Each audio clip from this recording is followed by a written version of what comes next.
Sejam bem-vindos ao 6º dia de Caminhando com Paulo. Hoje iremos ler o 2º capítulo da carta aos Romanos, a partir do versículo 17. O que dizer de você? Você diz que é judeu, confia na lei e se orgulha do Deus que você adora. Você sabe o que Deus quer que você faça e aprende na lei a escolher o que é certo. Você tem a certeza de que é guia dos cegos, luz para os que estão na escuridão, orientador dos que não têm instrução e professor dos jovens.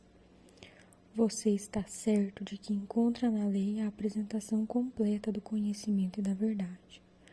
Você que ensina os outros, por que é que não ensina você mesmo? Se afirma que não se deve roubar, por que é que você mesmo rouba? Se você diz que não se deve cometer adultério, por que é que você mesmo comete adultério? Você odeia os ídolos, mas rouba as coisas dos templos. Você se orgulha de ter a lei de Deus, mas você é uma vergonha para Deus, porque desobedece a sua lei.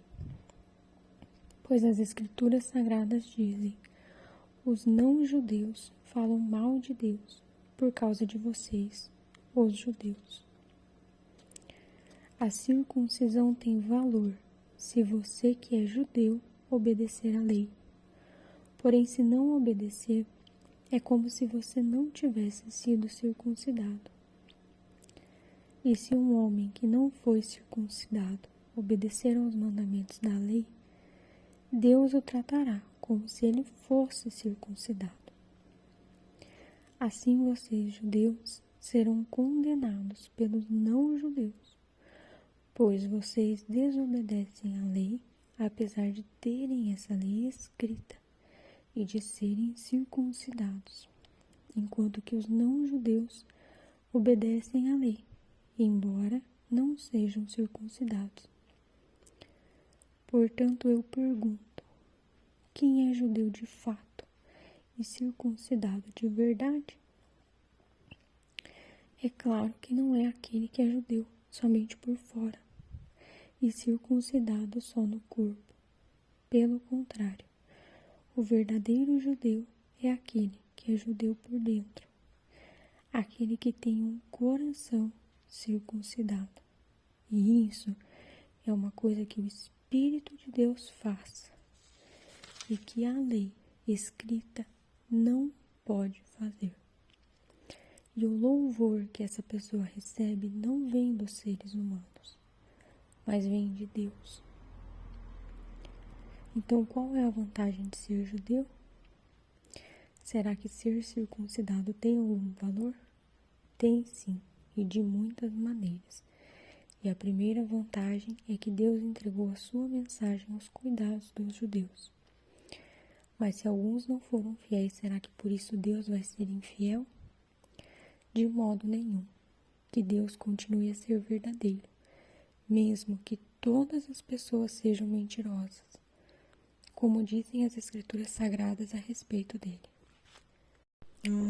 Que fique provado que tu tens razão quando falas, e que sejas vencedor quando fores julgado. Mas se as injustiças que cometemos servem para mostrar que Deus age com justiça, o que é que podemos dizer? Que Deus é injusto quando nos castiga? E falo aqui como as pessoas costumam falar. É claro que não.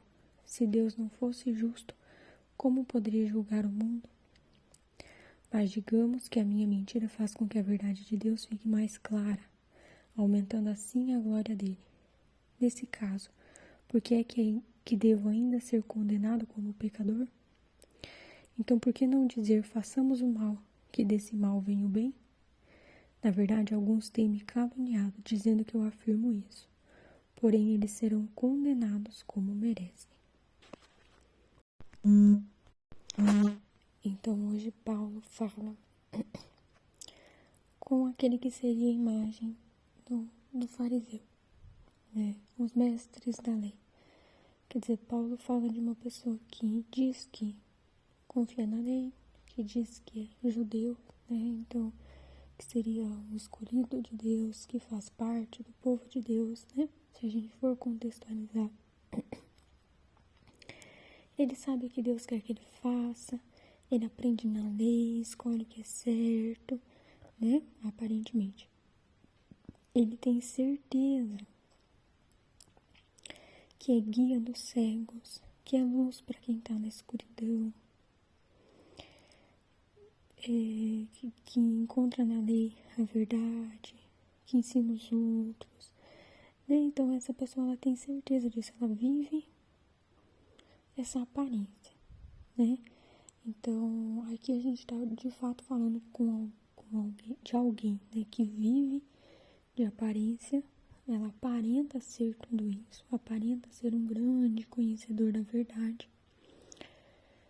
E ela mesma acredita nisso, né? Ela veste tão bem essa carapuça que ela passa a acreditar nisso. A cabeça dela é aquilo ali mesmo. E aí Paulo quebra esse texto, né? Porque aqui tá falando praticamente de uma pessoa perfeita, né? Perguntando: se você ensina aos outros, por que é que não ensina a você mesmo?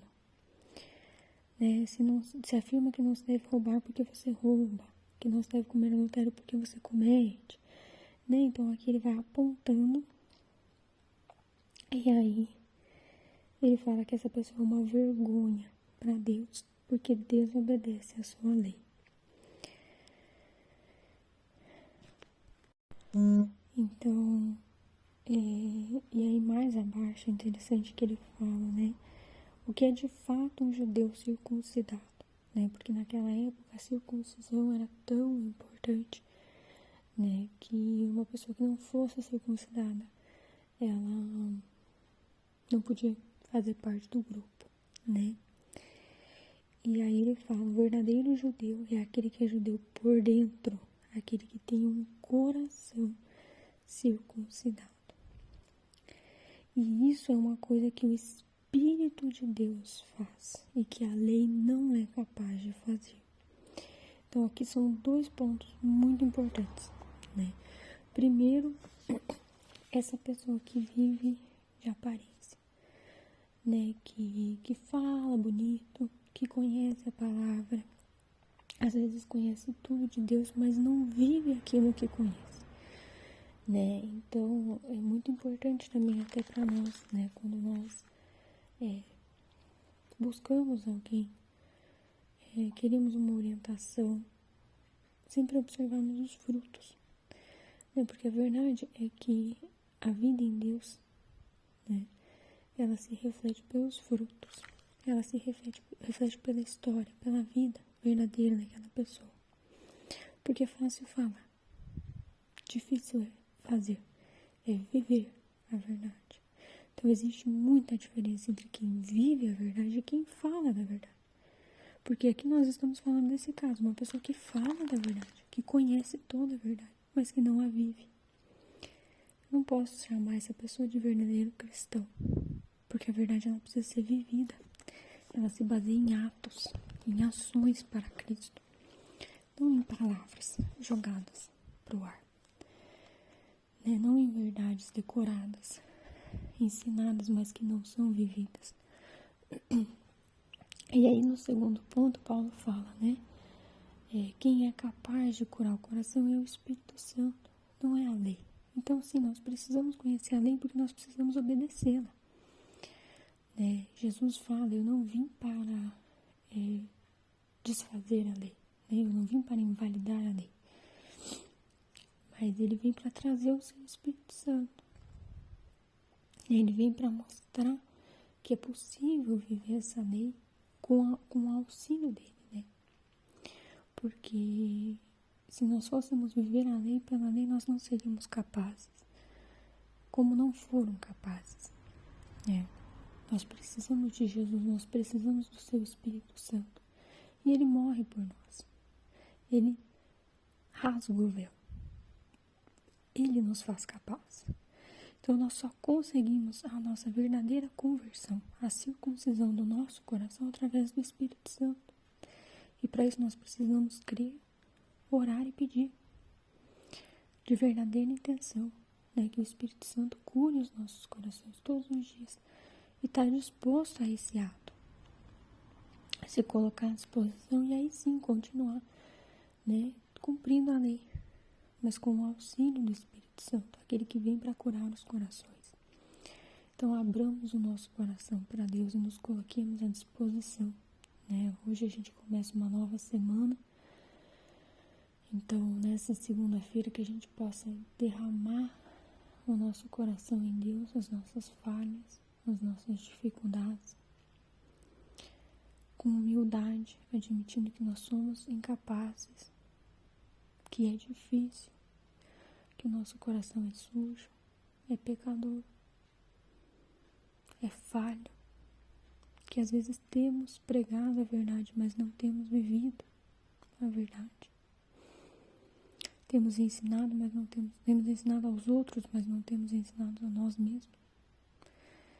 E vamos nos derramar em Deus, abrir o nosso coração para Ele, para que o Espírito Santo de Deus possa entrar em nós e curar tudo aquilo que precisa ser curado e converter aquilo que precisa ser convertido, para que o nosso coração se torne puro. Porque a boca fala daquilo que o coração está cheio. E nós temos que colocar palavras de graça nesse mundo, palavras boas, palavras de amor. Mas isso não vai sair da nossa boca se o nosso coração for puro ódio, for puro pecado, pura sujeira. E aí depois Paulo continua falando um pouco sobre a crítica, né? Ele fala que esse louvor não vem dos seres humanos, mas vem de Deus. Quer dizer, quando a gente faz aquilo que é certo, a nossa recompensa não está no mundo, está em Deus. Muitas vezes vamos ser julgados. Às vezes muito aplauso significa que não está tudo muito certo, sabe? Porque ser muito aplaudido, ser muito aceito pelo mundo, em geral, não tá no caminho de Deus. Porque quando a gente caminha de fato o caminho de Deus, nós tendemos a ser julgados, a não ser aceitos. Paulo que era Paulo, né? Estamos aqui caminhando com Paulo, um grande exemplo. E ele era extremamente julgado, caluniado, né? Ele coloca aqui no final que ele era caluniado por afirmar que as pessoas deveriam fazer o mal. Então, não nos preocupemos com a calúnia, com a crítica. Ela vai acontecer. E às vezes é um sinal que você está caminhando no caminho certo. Que bom. Amém. Amém que as críticas estão vindo, que o julgamento está vindo. Estou caminhando em Deus. Né? Então, ignoremos, sabe? Entreguemos o nosso medo, a nossa tristeza a Deus, porque não é fácil ser julgado. Mas nós precisamos manter o nosso foco, o nosso olhar na caminhada, no nosso objetivo final, que é Deus. Então façamos tudo para Ele, com Ele, né? Por Ele. Agarrados no Espírito Santo de Deus, caminhemos, ignorando a crítica, ignorando o julgamento, as separações, mas mantendo a nossa fé em Deus, né? Vivendo a sua verdade, não falando, mas vivendo. Às vezes nós precisamos até nos calar para olhar para dentro e falar o que eu tenho vivido, porque às vezes falamos demais e vivemos pouco. Então existem momentos também de se calar e começar a viver a sua verdade antes de falar qualquer coisa. Então vivamos a nossa verdade. E nesse dia o Espírito Santo de Deus possa conduzir e curar os nossos corações, para que a gente viva aquilo do qual a gente tem falado. Então que Deus abençoe a sua semana, a você e a sua família. Agradeço a sua presença até aqui e que caminhemos junto com Paulo, né? Que Paulo nos conduza nessa caminhada até a Cristo. Deus seja louvado, que Deus agracie a sua semana e que o Espírito Santo de Deus possa te conduzir. Até amanhã.